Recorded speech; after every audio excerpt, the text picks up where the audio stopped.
I am feeling reinvigorated in the why I stay stuff. Doing this for a long time is kind of just like, yay, like I love these stories. It's great. But as I've started to do the listen in episodes and hearing the difficult, soul stretching stories of former members who have left the Church of Jesus Christ of Latter-day Saints and really trying to sit with them and hear their stories, it's an incredible experience. It's growing me and stretching me and teaching me in so many ways, and I'm so grateful for the experience.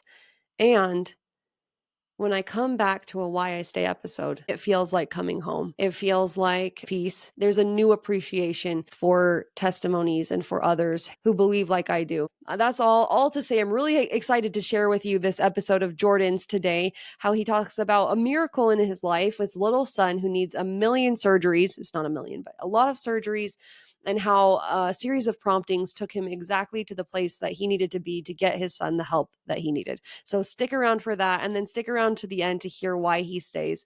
But if you want to listen in with me, listen with your heart to people who have left the Church of Jesus Christ and hear their experience about leaving, those episodes air every Friday. So if you want to listen into that, I'd be happy to have you there with us. Okay, guys, let's get into this Why I Stay episode with Jordan Hasting. I stay. I stay. I stay. I stay. I stay. I stay. I am staying here. To whom else shall we go? The Why I Stay podcast, where we find joy in staying in the Church of Jesus Christ of Latter-day Saints. I'm your host, Lynzi Clyde, and I want to ask you, why do you stay?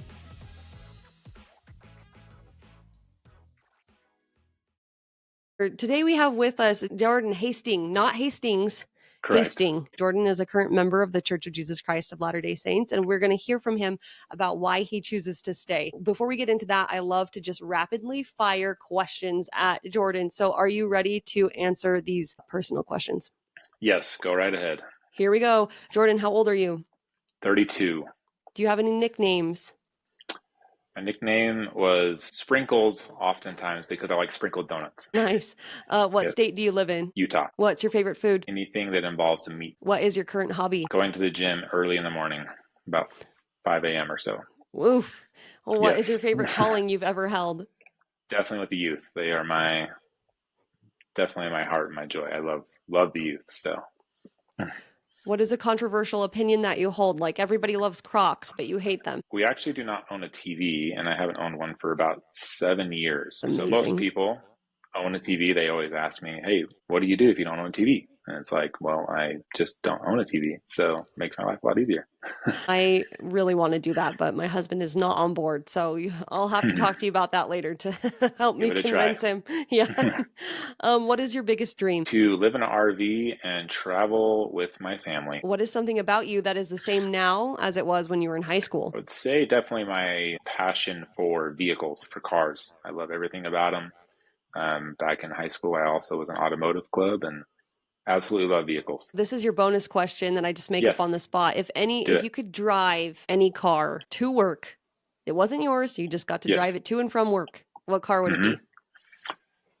I think all the young kids would probably say Bugatti, right? They're like, yeah, Bugatti, but that's not ideal for me. I would definitely say a Nissan GTR. Awesome. Thank you, Jordan, for giving us those rapid fire get to know yous. Let's Yes. move into your exploratory questions, which are the questions that help us to kind of just get a little glimpse into what living the gospel has meant to you in your life. And Yes. the first one we have for you is, what is a basic gospel principle you have gained a testimony of recently? I think we oftentimes complicate things within the church. So I like the question of a basic principle. I think the issue that we oftentimes as adults run into is like the harder stuff. But I think for me, a basic gospel principle would be an eternal family. The idea, I feel like it's still pretty basic for people to understand, like, hey, we can be a forever family. Well, how do you do that? Well, you go through the process of getting sealed in the temple, which is what my wife and I just did last year. So we actually got sealed in the temple. Congrats. Yeah, That's thanks. amazing. Here on earth, it may seem hard to think about eternity with your kids or cousins or uncles or even sometimes spouse. But I think that the idea behind passing away and knowing you'll see that person again for the rest of eternity is very comforting. I agree. It is something I take for granted often. And I think part of it is just kind of my mortal mind doesn't quite get what that would look like, right? Like it just Yes. doesn't seem like I just don't know in what capacity are we together, and are we actually all just like sitting around in the same mansion, or or mansions in heaven? But I do have faith that it's something worth working for, if Yes. that makes sense. That like I believe in a God who gives good gifts, Hmm. and he has always shown up for me in that way, even when it didn't turn out the way I wanted to. And so when I'm trying to think about eternal things, I try and just apply that, just especially when it comes to difficult questions about even polygamy and other things like that. Like I Yep. believe in a God who will make it right, whether like whatever it is, like I'm not going to have a problem with it in eternity. Like that's not celestial kingdom for me, right? Like Yes. whatever family problems we might have in this life, it won't that's not celestial kingdom if we still have those problems, and that it will be made right. So anyway, those are some thoughts Yeah. that I've been thinking of, but the basic principle of eternal families is beautiful and something worth working for. It's amazing. Yeah. It's such a good thing. One of our neighbors, when we first moved into our new home, they had a baby that was born really early, passed away, and they already had, I think, 5 kids. Mm-hmm. And it's hard to explain to your older kids, when your baby passes away 2 months or 1 month old, and it's like, hey, like this is really hard, but we will see them again, and we will be sealed together because they're members of the church and have been sealed together. So it's harder for kids, I think, to grasp too. Even then, Mm, as you become an adult, it's like, yeah. oh, I want that if it feels right to you. Right. I've had a couple, actually two men pretty close together on the podcast, Yeah. two separate episodes, who both talked about experiencing infant loss, and Mhm. they just both of them said it just gives you something to work for. Like you thought you wanted to be good and follow God before. Like there's Yes. nothing like losing a child that will make Ugh. you really just dig deep and do anything to hold on to the hope of being with them again.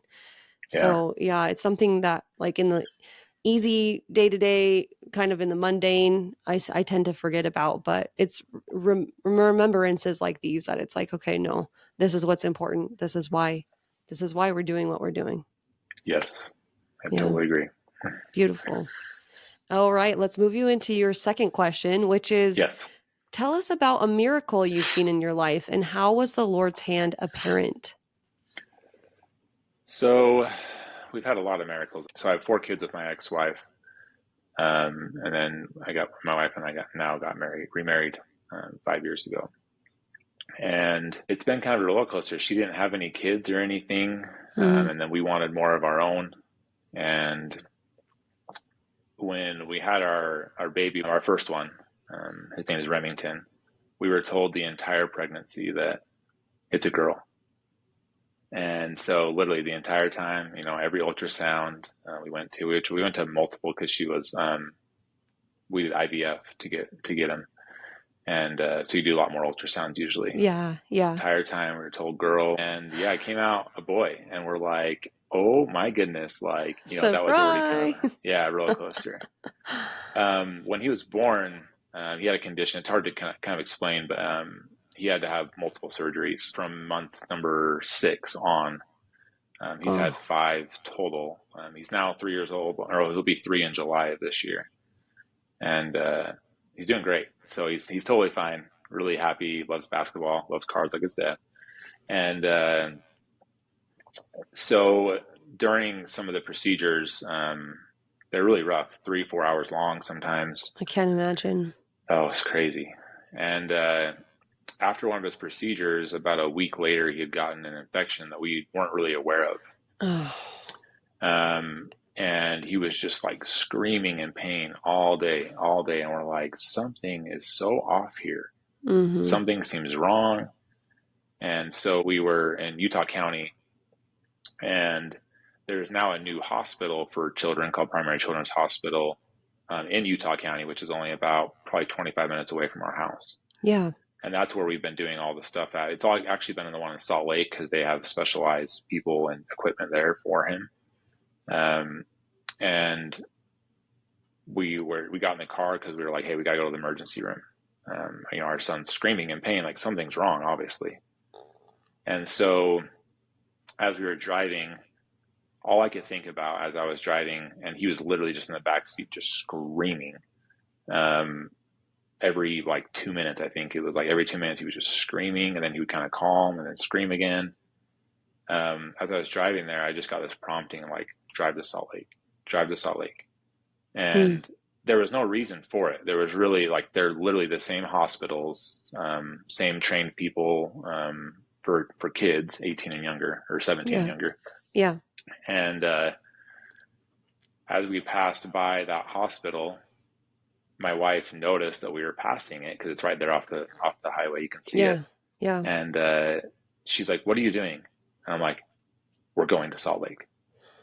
And I can only imagine how mad she was on the inside. I would have me. been furious. Oh yeah. I mean, and she didn't show an ounce of it. Oh, bless her.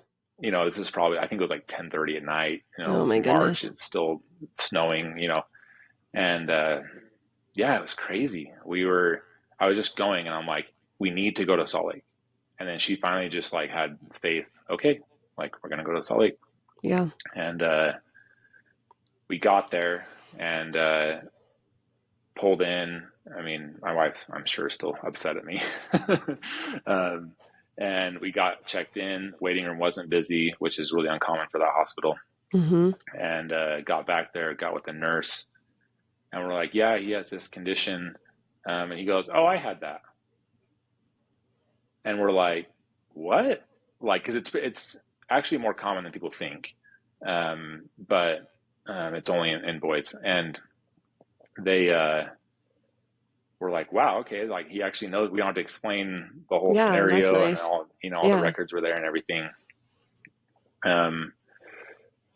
And so he ended up that night having to go into surgery, emergency surgery, and get what they call a bladder catheter put in to drain his bladder. And this was all during his actual longer 3 to 4 hour surgery was scheduled for the next week, but we went up to the Lehigh one. And just a huge blessing that like my mom was able to come right over to our house, watch the kids. We could drive up there because they told us if we weren't able to go to Salt Lake, they actually wouldn't have been able to help us in Lehigh at all. Really? Like, no, Lehigh wouldn't have done anything. We would have just flighted them up to the Salt Lake one. Oh my goodness. That same nurse, had the same condition, understood everything, right? Wow. And then, ironically, it was a Saturday night. Literally that Sunday morning, we came home and my wife went to church. Wow. And I stayed home with him. He was in a lot of pain and a little groggy. But so the week after that, we were considering whether or not we should do the surgery because they actually pushed the surgery up. They called us and they're like, hey, we probably need to do the surgery sooner. Because of his emergency room visit? Yeah. And they actually, no, you know what it was? So part of it was that they could move it to whenever. But now that I'm thinking about it, they called us and they said, hey, this is super rare. So we had to have 2 surgeons in the room at all times. And we had 2 specific ones that had been working on them for the previous surgeries. And they're like, hey, this is super rare, but we have a cancellation for both of your surgeons on the following week, basically. Yeah. And the following week before that, so basically back it up a little bit and gets the bladder catheter put in, has to get it replaced like a day or 2 later. We opt. So really quick, did he had an infection because his bladder was backing up? Like, was it like kidney infection or bladder infection? Like UTI. Yeah. UTI. It was really, that was really just bad. like getting horrible. Okay. Oh yeah. Okay. It was like, he couldn't basically pee at all. And so he wasn't able to we thought he was constipated and, it turns out he couldn't pee. That's so awful. And how old is he at this point? So he would have been over, let's see, we've been close to 1. Yeah. trying to think of what, 6 months. Yeah, it would have been March. So yeah, you would have been, yeah, like 7 months, seven or 8 months. Wow. Okay. I have Yeah. to call, Sorry. maybe I Keep can going. call my wife. No, you might have to edit out something. But I'm trying to think of how old he was at the time. She's been such a blur. But still just so Oh yeah, young. I'll have to think about it. Yeah. So young. But yeah, he was really young. For having that many surgeries and dealing Yeah. with everything he dealt with, right? Yep. And so had the bladder catheter put in. The infection was so bad they were kind of concerned, so they put him on an antibiotic. And then we had to get the bladder catheter replaced like 2 days later, I think. And we opted. We were sitting there in the emergency, or like trying to think of like the clinical room, kind of, because they had to do it in a special X-ray room, like the 3D X-ray or whatever you call it. Yeah. To see. And they're like, we can either knock him out to replace this, or you can just hold him down. And literally we'll have it in and out in like 10 minutes. And I just thought about it, and I said, I'll just hold him down. And I think the nurses were kind of surprised. And I'm like, I don't know. I just don't feel like, he needs to get put under. And I think it was either that day or the next day. They're like, hey, we have a cancellation for Tuesday, which I think was like 4 days later. If you want to get him in sooner. And lo and behold, we just so happened to that same week, we have our scheduled temple sealing for my wife and I on that Saturday. So literally his surgery got pushed up to the Tuesday, and our temple sealing was on Saturday. Wow. And we were like, oh my goodness, like, do we cancel it? What do we do? And we just kind of kept going forward with everything and just kept moving forward and pushing through, because the surgery for this one was big surgery. And, it's just incredible to think that going back, like, and looking at all of this situation to when he was very first born, supposed to be a girl, came out, hey, it's a boy. Throughout all of that whole situation, he was honestly probably the most positive. He was in pain a lot because of the surgeries and everything. But I think going along the way, just trying to listen to the Spirit, because sometimes I think people think, oh, it's just intuition or whatever it may be. And it's like, no, there's someone else there pushing you. Whether you be a man, a woman, a kid, an older person, like, it doesn't matter who you are. Like, there's someone there to push you along throughout this whole process. And you may not realize it in the moment, but if you just sit down, whether it be, say, a small prayer, say a big prayer, it's incredible, by listening to that Spirit. Not that I'm like all spiritual and like this perfect person, right? But I think if you just slow down and listen, you can really know. And we ended up getting sealed in the temple that Saturday, and it was a wonderful experience with our family there. And Remington was able to be there. Even though he's in pain, we have these wonderful pictures of us just coming out, and he's just so happy. And so it was wonderful. That's incredible.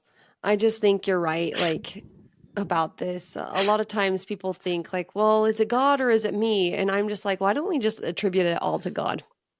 Like, can we go wrong doing that? I feel like just giving him all the glory, even like if it was my own brain waves thinking the thing, like the only way that I have brain waves is because of him, and I just think that he really does want to bless us. And sometimes we can get caught up in the, like, why didn't he do A, B, and C? Like, why didn't the miracle happen that Remington was just born perfectly whole and that he didn't need any of these things? But what I've realized is that we can either get caught up in asking those kinds of questions, or we can turn and ask the questions of, like, what can we learn from these experiences? And being able to recognize the Lord's hand in our lives and the miracles he gives us, big and small, humbles me. It makes me a better disciple of Jesus Christ to be able to bow down and say, this wasn't me, this was him. Thank you. And I think we can get to a spiritual maturity place where miracles can look like a bunch of different things. They can look like little little coincidences, and they can even look like trials sometimes that get put in our place. And I just have such a testimony that if we rely on Jesus Christ, he can make any of these, he can sanctify any of these difficult experiences, any surgeries, any mental illness, any trials that we find in our lives. Like, we can find miracles there if we decide to rely on Jesus Christ. Yes, definitely. Yeah.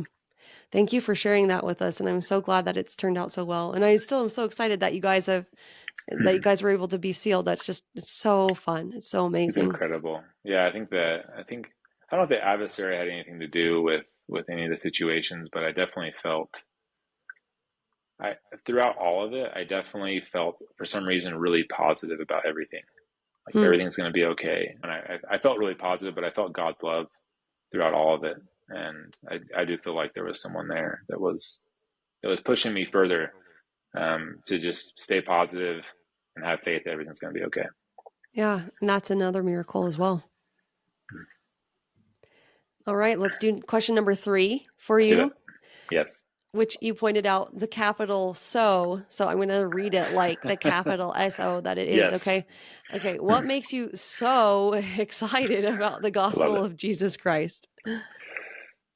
Really, I think what the world in general is lacking, and honestly, sometimes myself, is lacking that personal connection to some other person that is an all-knowing and all-loving person. I have this. I've been listening to a few near-death type experiences on YouTube. I'm really cautious what I watch. I don't want it to be like these experiences where they're like, I saw aliens and all these things, but they're more like ones that you can tell they're coming from a genuine place and the common theme behind all of them is when they're passing through the other side of the veil, or maybe they're not quite there yet, who knows, and they get there, all they can feel is love. It's a very common theme. Wow. All I felt was wrapped in love. And I think that's what, I struggle sometimes feeling love in other ways that other people are going to do it. But I think that Jesus Christ in general, he's our brother. He died for us because he loves us. If that doesn't show how much he loves us, I don't know what does. He's crucified in a very hard way, but he did it for us. And I think that's why I get so excited is that, there's other religions out there that maybe believe in this or that or whatever. But I feel like the common theme with Jesus Christ is love, kindness, charity. But I think it's all love. And I was listening to a podcast today, I think the Comeback podcast. Yeah. And one of the guests on there was talking about when Jesus is talking to the woman taken in adultery, and how he is just with her. Like, he is just there with her. And he says a lot of times in the Christian world, we talk about John 3:16, which is like, to love. But then the next verse in 17, if I'm remembering this correctly, is that he hasn't come to condemn the world. That's not why he's here. It's the opposite. He's here to love us. He's just here to love us and save us. And there's no condemnation. And this guest on the podcast just said, that's where Jesus Christ lives. That's where he does all of his work, is in the love space. There's no, he's not in the judgment space. He's in the love space. And I'm kind of like you, like, at least I would also say I've had a difficult time, like, feeling love in my life, or at least just telling myself that, like, I don't need it to survive. Like, I can go on and I don't need to look for that. But what I'm realizing is I need it, and I need to feel God's love, and I need to know that I'm feeling it. And it's not shameful or weak to ask, like, do you love me? And that it's kind of a scary, exciting thing to put yourself out there. And I mean, I've had faith in other things and I've experienced other miracles, but for some reason I feel cautious about asking to feel God's love. Yeah. But it's definitely something I'm working on. So I love that you brought that up. I'm really glad that you brought that up, that love is something to really be excited about, like this eternal, all-encompassing love. Yeah. Because I think that pretty much nowhere you can't really hide. You can't You can't hide hide. You from. think you're hiding, but you Yeah. haven't. Like he can Yeah. still see you. Yeah, He you can can, still it see you. doesn't matter if you hide underneath two blankets or one blanket, or if you try to hike to Or the ends under of a the earth. rock. Yeah. Mm-hmm. Yes. Yep. I think that I think that's why I get so excited, because the more, I was away from the church for a little while. I wasn't really like against it. It was more just like I didn't go when I first got divorced, Mm-hmm. and I struggled. The first Christmas that I was truly alone, I didn't have my four kids. Oh, Um, that you must have know, been so hard. I kind of thought it was, but at first, I was like, I had a bunch of people messaging me like, "Hey, you doing okay? You doing whatever?" I Yeah. really just hung out at my house and sat there, and I was like, "Man, first off, this is really boring without kids." Even though it's nice to have a break of, go on date nights or whatever. Um, but it was kind of the first time I really ever truly felt alone, because I had my oldest daughter when I was 17 in high school, and it was, ever since then I haven't really had an opportunity to be alone fully, and it was the first time I had it. And in that moment I kind of had to make a choice, like, am I gonna be positive about this, or am I gonna get sad? And I think oftentimes it's easy to go to the sad part, like, oh, hey, what have I amounted to, and kind of go the depression route. But I just finally got up and I was like, I'm just going to go for a hike, which was a terrible idea because it was, December in Utah and it's snowing. But just being outside. So I think that's what we forget, is that, like I mentioned earlier, you can't hide. Um, he's there just waiting for you to come to him through prayer, and he will love you no matter what mistakes we all make. Because I can tell you right now, I have made thousands and thousands of mistakes that I've had to turn to prayer for forgiveness, and I feel that forgiveness when I pray. What your story reminds me of is a man got up in our ward one time or gave a talk or a testimony, and he said, the most impactful Thanksgiving I ever had was the Thanksgiving I chose to fast. Mm, And I think it was kind of the same situation it's where incredible. he happened to be without family, not because he was divorced, but I think just Yeah. he was in one spot and everybody else was somewhere else. And he was Hmm. alone, and he was like, I think I'm just going to fast today. And he said that was the most impactful Thanksgiving of like, my Wow. true Thanksgiving was showing to show the Lord. I would go without food and honor him on that day and show him my gratitude through that sacrifice he could make. And so, yeah, just turning those experiences on their heads and trying to figure out, okay, well, how can we make the best of this situation? Number one, but then like, how can we feel God's love in this situation? And how can we use it as a springboard for the future, whatever other trials we come and that we come to face, or anytime we feel alone, like, are we truly alone? And do we remember the times he found us in our solitary spaces? So yeah, I love That's that incredible. example. Fasting on Thanksgiving. Huh. I know, right? I thought about that this year and I was like, no, never. No. Sweet potatoes, man. That's where it's at. You get like This is the the marshmallows yams, on or top. Yeah, yes. I Oh know. goodness, all the turkey. That's incredible. Yeah, I just think there's so. It feels like there's a lot of. I can't really explain it right now. It feels like there's a lot of more hatred in the world. Almost not even really hatred. It feels like it's more just like a selfishness. Like, what do I get out of this? Mm-hmm. Whether it be driving on I-15 for you Utah drivers, I'm sorry, it gets a little crazy out there, um, or whether it be going to church trying to feel something and not getting an answer that same day. Yeah. It's a lot of it. Like, what do I get out of this? And it's like you kind of got to go with the flow on kind of what you're thinking. Like the member you mentioned in your ward, or Yeah. I get bored of the testimony. It's like, well, I'm just going to do this for Thanksgiving. And maybe it was a prompting, who knows? And all of a sudden it kind of changes mindset. But like, you can't just go to church, pray, go to church and sacrament and expect the person to get up there and bear a testimony and talk about Thanksgiving dinner, about going without, basically. You have to maybe sometimes wait and listen and have a sincere heart instead of just seeking an answer to a question is great, but not putting forth the effort to try to feel the love and feel for yourself what God and Jesus is trying to teach you. Because it's like all of a sudden we don't get an answer or we don't feel that love, and it's like, okay, well, it's game over. Then I'm not going back to church because I don't feel, I don't feel anything. And it's like, if you come to our ward, you're just going to hear lots of kids screaming. You're barely going to be able to hear the speakers. Yeah. Right.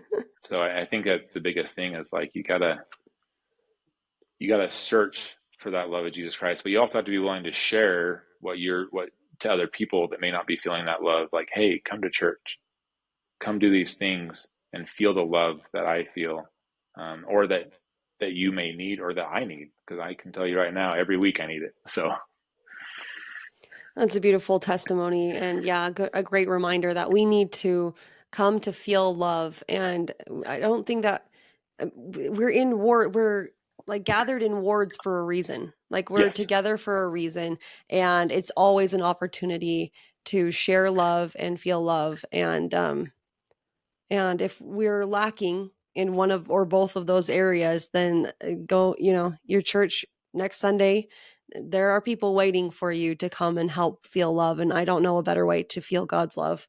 I guess I have felt God's love a lot while performing service for others. It's like yes, glowing explosion of my heart, just so happy after driving away from whatever it was, just feeling that love, to be a conduit for his love so that it can come through you and be expressed to others is what builds us up, brings us together, and brings us closer to Jesus Christ. So thank you for mentioning that. yeah. All right, Jordan, that brings us to the end of our episode today, but we can't let you leave without asking you the famous final question. Are you ready? Yes. Jordan, why do you stay in the Church of Jesus Christ of Latter-day Saints? Getting emotional just thinking about it. I stay because I know that God is real, that Jesus Christ died so that we could go back and be together forever with our eternal families. And I go because families are forever. And that's what the church stands on and believes in, and knows that through the power of covenants that we make to our spouses, to our kids, that we can be together forever after this life here on earth. Beautiful. Jordan Hasting, not Hastings. Yes. Thank you so much for being here and sharing your testimony and your experiences. I have been edified and I can't wait to share this with the world. So thank you. Thank you. Thank you. Thank you. Before you hop off, before you click away, I would just like to invite you to think about, when have you felt God's love in your life through a miracle that you've seen? And if you are having a hard time and you're feeling like you haven't had miracles and God is not showing up and you're wondering, is he even real? Is this even worth doing anymore? I want you to go search. Go on a search, this treasure hunt. Find God's love in your life somehow. Go through your old journals, look in your scripture notes, even go back to pictures in your phone. Be led by the Spirit exactly to the place to remind you of a time that you felt God's love and a miracle of mercy or guidance or love in your life. Where is it? Go find it. Okay. We need to remind ourselves of these things. It's easy to forget, but to remind ourselves helps to keep us centered and focused on who we are, where we're going, and who loves us. And it is God and his son, Jesus Christ. They love us so much. And I'm working on feeling that as well. So guys, thank you so much for being here on the YSA podcast. If you're watching on YouTube, there's a couple other videos here on the side. If you'd like to click to the next one and listen to another episode, or subscribe to the channel, I really appreciate all the subscribes, all the comments, even the antagonistic ones. You're bringing more attention to my page. So thanks so much, guys. Anyway, thanks for being with us here on the YSA podcast, and we will see you next week. New episodes every Tuesday. Love ya. And thank you for staying with us.